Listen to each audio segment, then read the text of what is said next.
L'idée, ouais, donc aujourd'hui là, c'est de vous parler de la géolocalisation par la 5G.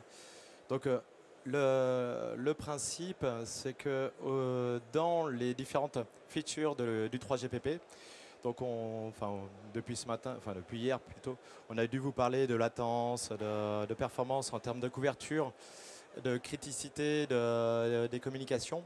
Mais un autre point qui vient des fondamentaux de la 5G, qui, donc pour améliorer les performances et donc a besoin de connaître la position de l'ensemble des devices smartphones. Donc on va pouvoir récupérer cette information et géolocaliser tous les équipements qui y sont connectés.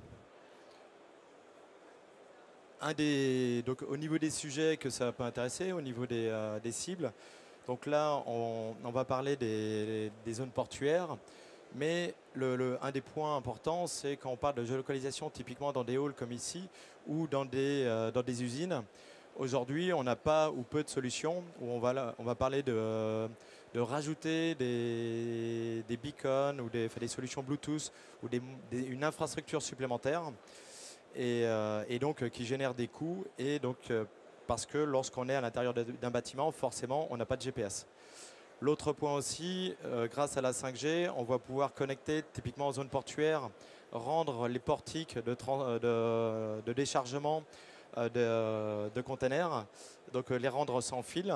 Et donc sur ces équipements de levage, on va mettre un modem et ce modem n'a pas de GPS, on n'est pas sur un smartphone, mais donc on va pouvoir géolocaliser l'ensemble de ces modems et équipements. Comment ça marche? Alors, en fait, c'est tout simple. C'est que si on prend, donc par exemple, ce hall, si on veut géolocaliser les personnes, on doit rajouter des balises tout autour et une infrastructure type Bluetooth. Là, uniquement en utilisant les antennes 5G, donc chaque antenne 5G collecte l'information en verticale et en horizontale de l'ensemble des devices.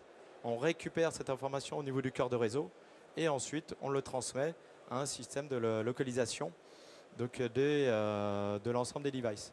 Et donc grâce à ce système, et là on n'est pas sur, enfin c'est l'intérêt aussi de la 5G, on n'est pas sur un système propriétaire, Nokia, etc. On est vraiment en utilisant le standard du 3GPP, c'est-à-dire que l'ensemble des acteurs de la 5G vont intégrer. Donc nous, on l'a déjà intégré et il est présent sur deux plateformes, une en Allemagne à l'Arena 2036 et une autre à Nozay, dans notre lab au sud de la région parisienne. Mais donc une technologie qui va être très importante pour un des autres cas d'usage. Vous avez dû voir de l'outillage connecté. Et donc là, on va pouvoir localiser la visseuse sans fil qui est utilisée par exemple chez Stellantis. Donc cette visseuse, vous pourrez savoir à 50 cm près où elle se trouve dans l'usine. À la fois pour être sûr qu'elle soit au bon poste, mais aussi pour pouvoir la retrouver. L'autre point sur la logistique, on parle des Fenwick ou des différents équipements de manutention. Enfin, le classique où la personne le range à un endroit le soir, le lendemain matin, et on met une demi-heure pour le retrouver. En fait, là, on prend notre smartphone et hop, on a une carte et on peut tout de suite envoyer la personne au bon endroit. Là, pour Thierry, je vais parler un peu de trail ou de course à pied. C'est en fait cette localisation.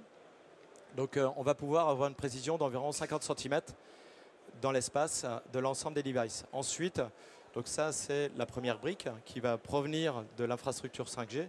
Et ensuite, vous allez y intégrer d'autres algorithmes.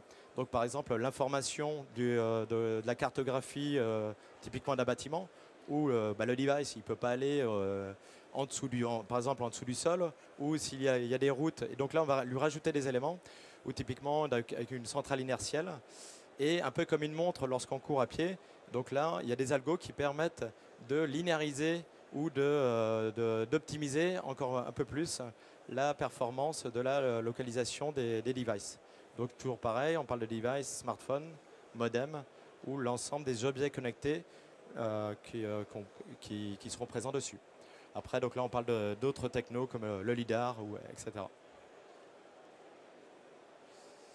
Donc là, Enfin, c'est une image de l'Arena 2036 donc à Stuttgart.